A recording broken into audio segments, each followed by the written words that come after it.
జయ హో మాత. అమ్మచే ప్రభావితులు. రచన శ్రీ కొండముది సుబ్బారావు అన్నయ్య గారు. వ్యాసం 107. పరోపకార పరాయణత్వం. యతః ప్రవృత్తిర్భూతానాం ఏన సర్వమిదం తతం స్వకర్మణా తమభ్యర్చ్య సిద్ధిం విందతి మానవః. శ్రేయాన్ స్వధర్మో విగుణః పరధర్మా స్వనుష్ఠితాత్ స్వభావనియతం కర్మ కుర్వన్నాప్నోతి కిల్బిషం. గీత 18వ అధ్యాయం 46-47 శ్లోకాలు. సమస్త ప్రాణుల పుట్టుకకు పోషణకు కారణుడై విశ్వమంతటా వ్యాపించుకున్న పరమాత్మను తనకు విధించబడ్డ కర్మలను ఆచరించడం ద్వారా అర్చించి మానవుడు పరమగతి పొందుతాడు. బాగా ఆచరించబడ్డ ఇతరుల ధర్మం కంటే గుణం లేనిదిగా కనిపించిన తన ధర్మమే మంచిది. తన ధర్మాన్ని తాను నిర్వర్తించేవాడికి పాపం అంటదు. జగద్గురు శ్రీ శంకరాచార్యుల వారి వలనే అమ్మను కూడా ఒక స్థిరమైన, దృఢమైన, నిర్దిష్టమైన తత్వవేదినిగా భావిస్తున్నాను. అమ్మ ద్వాపర యుగంలోని శ్రీకృష్ణుడిలాగా దైవీ శక్తులతో కాక త్రేతాయుగం నాటి శ్రీరామచంద్రుడిగా పరిపూర్ణ మానవత్వంతో 20వ శతాబ్దపు శ్రీరాముడిగా జీసస్ లాగా మార్గదర్శకమైనది. అమ్మ ఆర్తుల పాలిట శ్రీరామచంద్రుడు, సాధకులు జిజ్ఞాసుల పాలిట దక్షిణామూర్తి. అమ్మ మహిమ అమ్మ స్థాపించిన అన్నపూర్ణాలయం. అదే అమ్మ గుండె. అన్నపూర్ణాలయంలోని గాడిపోయి అమ్మ హోమగుండం, అన్నము హవిస్సు, భోక్తలే యజ్ఞదేవతలు. ఆకలి మంటలు చల్లార్చటమే అమ్మ యజ్ఞం. అమ్మ వాజస్రవి. అమ్మ దైవం. దైవానికి కానీ రాక్షసత్వానికి కానీ ప్రత్యేకంగా ఒక రూపం లేదు. గుణ సంపత్తే దైవం. అమ్మ ఈ సృష్టి నాది అని సాధికారికంగా ప్రకటించింది. ఎందరో ఈ ఊరు నాది, ఈ దేశం నాది, ఈ మతం నాది అన్నవారున్నారు. బాలగంగాధర్ తిలక్, అరవింద ఘోష్, మహాత్మా గాంధీ లాంటి వారిని ఈనాటికి మనం అలా తలుస్తున్నాం. ఈ సృష్టి నాది అని ప్రకటించిన అమ్మ నిరంతర స్మరణీయురాలు. ఎవరి మాటలన్నది? ఇవి సోదరుడు శ్రీ కోన వెంకటేశ్వరరావు గారు వెలిబుచ్చిన అభిప్రాయాలు. బుజ్జన్నయ్యగా అందరింటిలో అందరికీ సుపరిచితం. బుజ్జన్నయ్యది కోనా కుటుంబం. కోన సుబ్బారావు గారు, వెంకాయమ్మ గారు వీరి తల్లిదండ్రులు. అమ్మకే సతిగా గల సాధ్వీ శిరోమణి వసుంధరక్కయ్య తమ్ముడు. అమ్మ ఆదరాభిమానాలలో తడిసి ముద్దైన డాక్టర్ కోనా సత్యం అన్నయ్య తమ్ముడు. 1952వ సంవత్సరంలో జననం. అచ్చోట పుట్టిన కొమ్మకు చేవ తక్కువ. అమ్మ దగ్గర ఎంతో కాలం ఉండి ఎన్నో రాత్రిళ్ళు అమ్మ సన్నిధిలో నిద్ర లేకుండా గడిపి ఎన్నో అర్థవంతమైన సంభాషణలు విన్న జిజ్ఞాసు శ్రీ కోన వెంకటేశ్వరరావు అన్నయ్య. అమ్మ సేవకు, సంస్థ సేవకు తన జీవితాన్ని ముడుపు కట్టిన త్యాగశీలి, నిర్మల చిత్తుడు, నిరాడంబరుడు, జిజ్ఞాసువు, మేధావి, దృఢ దీక్షాపరుడు, పరోపకార పరాయణుడు. పరోపకార పరాయణత్వమే అమ్మ తత్వమని మనసా వాచా కర్మణ విశ్వసించారు. ఏ విషయాన్నైనా పక్షపాతరహితంగా లోతుగా అధ్యయనం చేసి, కూలంకషంగా పరిశీలన చేసి, నిర్దుష్టంగా విశ్లేషించి, సూటిగా ధాటిగా దానిని ఎదుర్కోవటం ఆయన నైజం. వెంకటేశ్వరరావు అన్నయ్య, వారి కుటుంబ సభ్యులు అమ్మ వాగామృతాన్ని దోసళ్లతో జుర్రుకొని ధర్మ ప్రవర్తన, శాంత జీవనము ఏర్పరచుకున్న మాన్యులు. వెంకటేశ్వరరావు గారు అమ్మకు, అమ్మ సంస్థకు నెప్పి తగులుతుంది అనుకుంటే తన శాంత జీవనాన్ని ప్రక్కన పెట్టడానికి ఎల్లవేళలా సిద్ధమనడానికి ఏమీ సంకోచపడక్కర్లేదు. బుజ్జన్నయ్య అమ్మ ఎడల భక్తి ప్రపత్తులతో అమ్మ జీవిత విశేషాలను, ధర్మ ప్రవచనాలను సేకరించి ప్రచురించిన గ్రంథాలు తను మూలమిదం జగత్, సహస్ర సూత్రధారిణి, జ్ఞానమయి అమ్మ. అమ్మ జ్ఞానపిపాసులకు, ఆస్తిక వర్యులకు అందించిన అనర్ఘరత్నాలు. భక్తిదాయకము, ముక్తిదాయకములు అయినవి ఈ గ్రంథాలు లోకానికి కానుకలు, ఆధ్యాత్మిక సరస్వతికి రత్నహారాలు.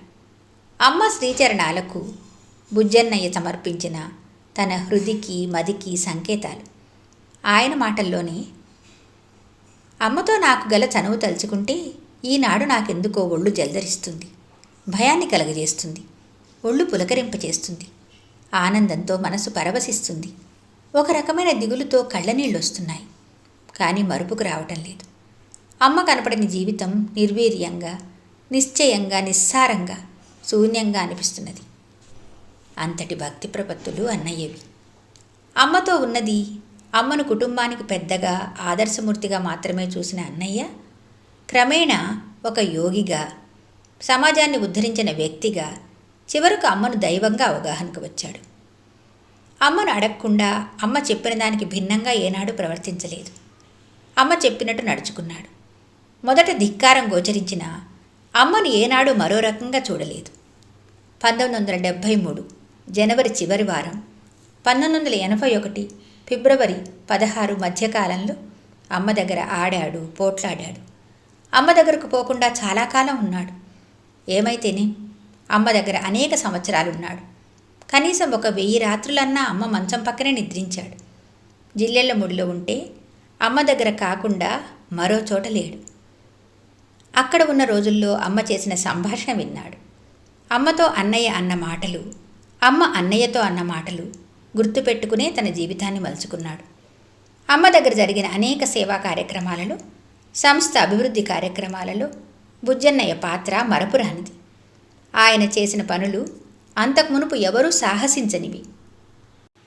అమ్మ సంస్థకు హద్దులు నిర్ణయించి రక్షణ కోటగా చుట్టూ ప్రహరీ గోడ కట్టించిన ఘనుడు. అమ్మ దేవాలయాల దగ్గర తన సొంత స్థలాలుంటే అమ్మ సంస్థకు ఉచితంగా ఇచ్చిన త్యాగశీలి. నేడు అవి పూల తోటలై అన్నయ్య మనసుకు అద్దం పడుతున్నాయి. అమ్మ సంస్థకు విద్యుత్ జనరేటర్ ఇచ్చిన దీర్ఘదర్శి. అమ్మ సంస్థ తీవ్ర ఆర్థిక సంక్షోభం అనే సమస్యల సుడిగుండంలో మునిగిపోతూ ఉక్కిరిబిక్కిరి అవుతుంటే తన అవసరాలన్నీ తగ్గించుకొని తన ఆపన్నహస్తం అందించి, ఆపద్బాంధవుడు అంటే ఇలా ఉంటాడు అని లోకానికి చూపారు. మాతృశ్రీ సంస్కృత కళాశాలకు ఆధారం చెలించిన సమయంలో తన భుజం అడ్డుపెట్టారు. ఆర్థిక సంపదతోనే కాదు, మేధో సంపదతో ఎనలేని సేవ చేశాడు. అడుగడుగున రామకృష్ణ అన్నయ్యకు చేదోడు వాదోడుగా ఉన్నారు. ఎన్ని అడ్డంకులు ఎదురైనా ధైర్యంగా ఎదుర్కొన్నారు. అందరింటి సోదరులు వ్యక్తిగతంగా ఒడిదుడుకులలో ఉంటే అమ్మ మనసుతో వారిని ఆదరించారు. మహామహా సంస్థలు చేయలేని పనిని చేయగలిగిన బుజ్జన్నయ్య మనకు కనిపించే అనిపించే అన్నయ్య ఎంతమాత్రం కాదు.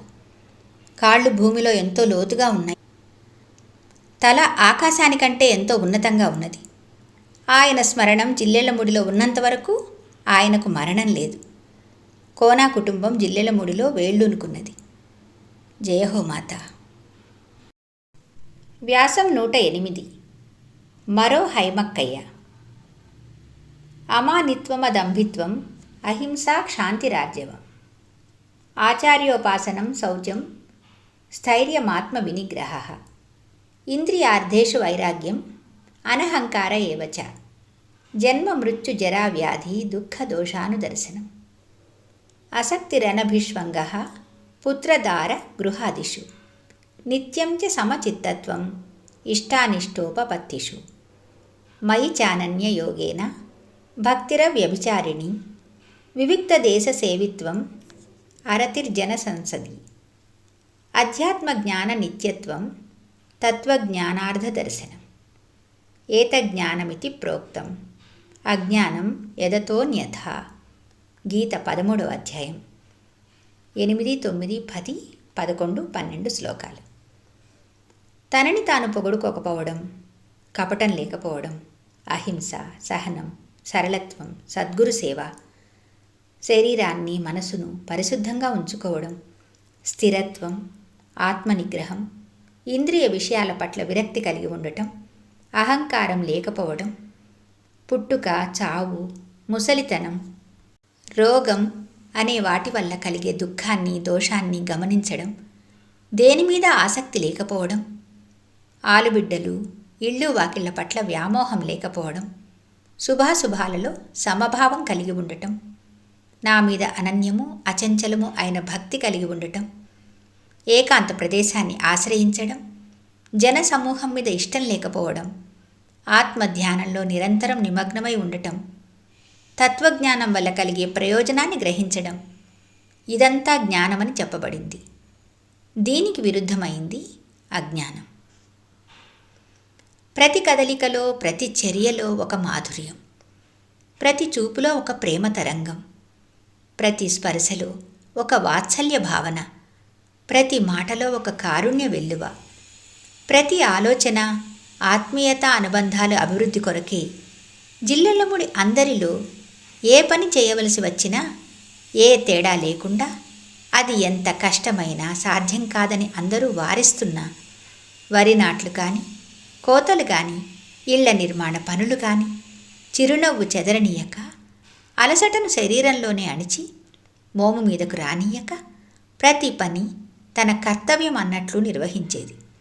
పని చేయక భోజనం చేయటం దొంగతనంతో సమానమనేది. అమ్మకు ఎంత సన్నిహితురాలైనదంటే అమ్మ చరిత్ర అమ్మ చెబుతుంటే లేఖకురాలిగా ఉండగలిగే అదృష్టం పొందిందంటే అంతకంటే సాధ్యమేముంటుంది? అమ్మ అనుగ్రహం పొందిన ఆమె అదృష్టవంతురాలు అని అందరూ ఎంతో ఆనందించేవాళ్ళు. ఆమె ఎవరో ఈ పాటికే ఆమెతో సాన్నిహిత్యం ఉన్నవారు ఊహించే ఉంటారు. ఆమె సింగుపాలెం జానకి అక్కయ్య.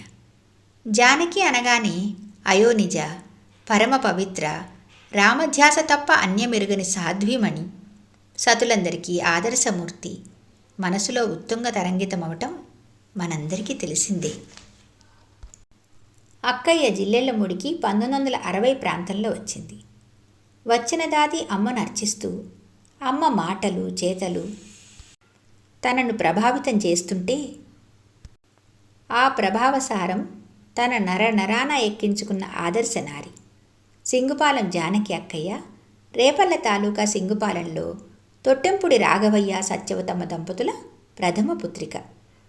జానకక్కయ్య జిల్లెళ్ళముడికి వచ్చి అదే తమ స్థిర నివాసంగా మార్చుకున్న సింగుపాలెం వాస్తవ్యులు యార్లగడ్డ రాఘవయ్య అన్నయ్య, భాస్కరరావు అన్నయ్యలతో పాటు జిల్లెళ్ళముడికి వచ్చి అమ్మను దర్శించి అమ్మ అనురాగ జలదిలో మునిగిన అదృష్టవంతురాలు. పసితనపు ఛాయలు వాసనలు పోకమునిపే అక్కయ్య జిల్లెళ్ళముడి చేరి అమ్మ ప్రేమామృతాన్ని అనంతంగా క్రోలింది. అది అమృతమైతేగా అది అమ్మ ప్రేమామృతం కదా. ఎంత గ్రోలినా సంతృప్తి ఎందుకుంటుంది? జానకక్కయ్యకి పెళ్లి సంబంధాలు చూద్దామని తల్లిదండ్రులు బలవంతంగా అమ్మకు జిల్లెళ్ళముడికి దూరం చేసి సింగుపాలెం తీసుకెళ్లారు. పెళ్లి మీద ఉత్సుకత కంటే అమ్మను ఆత్మీయులను వదిలి వచ్చానే అన్న దుగ్ధతో బాధతో ఉన్నది అక్కయ్య. అమ్మ జానకక్కయ్యకి శ్రీ తంగిరాల కేశవశర్మన్నయ్యచే ఒక ఉత్తరం వ్రాయించింది. పేదవాడైన సకల సలక్షణ సంపన్నుడైన భర్త కావాలా, స్థితిపరుడైన సకల దుర్లక్షణ సంపన్నుడు కావాలా, ఎలాంటి భర్త నీకు కావాలో కోరుకోమన్నది. అందుకు జానకక్కయ్య సమాధానంగా అమ్మ ఎవరిని ప్రసాదిస్తే వారిని దైవంగా స్వీకరించడమే తన కర్తవ్యమని పలికింది. ఆయననే తన దైవంగా కొలుచుకుంటాను అన్నది. ఆహా, చరిత్ర ఎరుగని ఎంపిక! అల్పాయుష్కుడైన సకల సద్గుణ సంపన్నుడు కొడుకుగా కావాలా, దీర్ఘాయుష్కుడైన సకల దుర్గుణ సంజాతుడు కొడుకుగా కావాలా అని శివయ్య తండ్రి వరం కోరుకోమంటే తనకు అల్పాయుష్కుడైన సకల సద్గుణ సంపన్నుడు కొడుకుగా కావాలని వరం కోరుకున్న మృకండు మహర్షి చరిత్ర మనం ఎరుగుదు. ఆ పుత్రుడు మార్కండేయుడే శివాదరణతో చిరంజీవైన సంగతి లోకవిదితమే. అయితే అక్కడ అంత మహర్షి తన విచక్షణ వినియోగించాడు. అమ్మ దగ్గర ఎలాంటి విచక్షణ, అమ్మకు లేని విచక్షణ మనకెందుకు అని, ఉండకూడదని, అమ్మ ఎవరిని ప్రసాదిస్తే వారిని దైవంగా స్వీకరించడమే తన కర్తవ్యం అని పలికిన జానకక్కయ్యకు సాటి ఉన్నదా? అలా జానకక్కయ్య అమ్మ తనకు ఎవరిని ప్రసాదిస్తే వారిని దైవంగా స్వీకరించింది. పెళ్లినాటి నుంచి తుది వరకు అమ్మను ఇలా చేశావేమమ్మా అని ఎన్నడూ ప్రశ్నించలేదు. ప్రశ్నించే సందర్భం వచ్చిందో లేదో అమ్మకే ఎరుక. అమ్మ సింగుపాలెం వెళ్ళినప్పుడు ప్రతి ఇంటికి వెళ్ళింది. అందరికీ దర్శనం ప్రసాదించింది. ఆరాధించుకునే అవకాశం ఇచ్చింది. బృందావనంలో గోపికల మధ్య గోపాలకృష్ణునివలి సింగుపాలెం బృందావనమైంది. మరి జానకక్కయ్య బృందావనంలో రాధిక అని అమ్మ భావమేమో. రాధని గురించి చెబుతూ అమ్మ కృష్ణుని ఉచ్ఛ్వాస నిశ్వాసలే రాధ అన్నది. అంటే అంతటి తాదాత్మ్యం వారిది అని. వారి సంబంధము రెండుగా విడదీయుట అసాధ్యం. వారే రాధాకృష్ణులు. ఆనాడు ఒక కృష్ణుడు ఒక రాధ. నేడు కృష్ణుడు ఒకడే, రాధలు ఎందరో. అది వాళ్ళ అంకిత భావం బట్టి ఉంటుంది. అమ్మను మనసా వాచా కర్మణ ఆరాధిస్తూ కొందరు రాధలైతే అమ్మ మనసులో తామే ఉండాలని అహర్నిశలు అమ్మను ప్రార్థిస్తూ అమ్మ దృక్కులు తమ వైపే మళ్లించుకుంటూ సత్యభామలు మరికొందరు.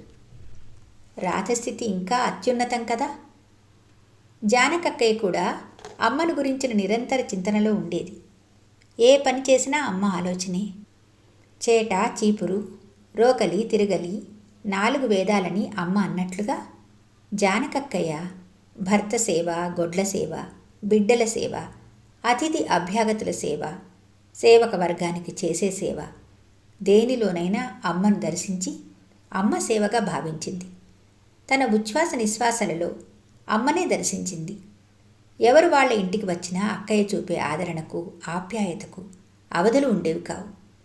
ఎంత చేసినా చేయవలసినా ఇంకా ఏదో సేవ చేయలేకపోయానే అని బాధపడేది. ఆ ఆదరణకు, అనురాగానికి వచ్చిన వారు మేము ఎంతవరకు అర్హులము అని సిగ్గుపడాల్సి వచ్చేది. సందర్భం వచ్చింది కాబట్టి చెబుతున్నాను. హైదరాబాదులో శ్రీ కొండూరి శేషయ్యలింగం గారి అమ్మాయి శ్రీమతి బండారు రాజరాజేశ్వరి అక్కయ్య, అదేనండి రాణెక్కయ్యగా అందరింటిలో సుప్రసిద్ధం. ఆ ఇంట్లో ఇదే ఆదరణ, ఆప్యాయతలు లభ్యమవుతాయి. సామాన్యుల సంగతే ఇలా ఉంటే అమ్మ తనయులు సుబ్బారావన్నయ్య, హైమక్కయ్య, రవన్నయ్యలతో ఆమె అనుబంధం భగవంతుడికి భక్తునికి ఉన్న సంబంధంలా ఉండేది. సుబ్బారావు అన్నయ్య, రవన్నయ్యలలో ఎవరైనా వాళ్ళ ఇంటికి వచ్చినప్పుడు అమ్మను చూసినట్లుగా వారిని చూసేది. వాళ్ల కొరకు ఏర్పాటు చేసిన ఏ వస్తువైనా మరొకరికి వాడేది కాదు. వాటిని పవిత్రంగా భద్రపరిచేది. మరలా ఇక్కడ ఒక మాట చెప్పాలని అనిపిస్తున్నది. అమ్మ దైవీ లక్షణాలు హైమక్కయ్య పుణికిపుచ్చుకుంటే హైమక్కయ్య దయార్ధ హృదయం, మానవీయ లక్షణాలకు తను వారసురాలు అని జానకక్కయ్య నిరూపించుకున్నది. వారు దైవాంశ సంభూతులు. అక్కయ్య మహామానవి. అమ్మలోని క్షమాగుణాన్ని, ఓర్పును, సహనమును, హైమక్కయ్య కరుణార్ధ హృదయమును అక్కయ్యలో దర్శించాం. శారీరకంగా, మానసికంగా తను ఎంత చిత్రవదకు లోనైనా మొహంపై చిరునవ్వు ఎన్నడూ చెదరనిచ్చేది కాదు. ఆ అభిమానం, పట్టుదల చిన్నతనం నుండి రక్తగతమైన లక్షణాలుగా ఉన్నవి. చిన్న సహాయం ఎవరి నుండి స్వీకరించినా జీవితాంతం గుర్తుపెట్టుకునేది. తనకు అపకారం చేసినా సహించేది, మరిచిపోయేది. ఒక ఆదర్శ నారీమణిగా, ఒక పతివ్రతగా భర్తను సేవించింది. ఒక తల్లిగా బిడ్డలను పెంచి పెద్ద చేసింది. అయితే ఇవన్నీ తన ధర్మంగా నిర్వర్తించింది. తామరాకు మీద నీటి బొట్టులా దేనిని అంటుకోనివ్వలేదు. ప్రేమించడం చేత అయిన వారు ధర్మ మార్గంలోనే నడుస్తారు. సత్యవచనులై ఉంటారు. శాంతి కాముకులై ఉంటారు. ద్వేషాన్ని చూపరు. విరోధాన్ని కోరరు. చీలికను ప్రోత్సహించరు. ఐకమత్యాన్ని వాంఛిస్తారు. ఇది ప్రేమవ్రతం చేసేవారికే సాధ్యం. జానకక్కయ్య తన జీవితకాలం ఈ ప్రేమవ్రతం ఆచరించింది. ఏ బాధనైనా తట్టుకుని సహించే సహనవ్రతం ఆచరించింది. అక్కయ్యలోని దయాగుణాన్ని బాగా అవలోకించినప్పుడు గౌతమ బుద్ధుడు, సరిహద్దులు లేని సహనాన్ని అవగాహన చేసుకున్నప్పుడు క్రీస్తు, క్షీరసాగరం వంటి ఆమె హృదయంలోని ప్రేమ అనుభవం అయినప్పుడు అమ్మ, హైమక్కయ్య స్ఫురణకు వస్తారు. నేడు ఆమె స్మృతికి వస్తే మాత్రం తులసీదళం, పారిజాత సుమం మన కనుల ఎదుట వచ్చి నిల్చుంటాయి. వాటిని ఎరుగని వారికి జానకక్కయ్యను చూస్తే తులసీదళం ఎంత పవిత్రమో, పారిజాతం ఎంత రమణీయమో అవగతమవుతుంది. ఇది ముమ్మాటికి నిజం. తన జీవితమంతా బాధలనే పూజాపుష్పాలతో బాధల భగవంతుని ఆరాధించి అమ్మలో కలిసిపోయిన చారిత్రక మూర్తి, ఆదర్శమూర్తి సింగుపాలెం జానకక్కయ్య. ఈనాడు జిల్లెళ్లముడిలో జానకక్కయ్య సోదరి వర్ధనక్కయ్య జానకక్కయ్యను తలపిస్తున్నది. తన పలకరింపులతో పులకరింపజేస్తున్నది. ఆత్మీయత, ఆదరణతో అందరినీ మురిపిస్తున్నది. జయ హో మాతా.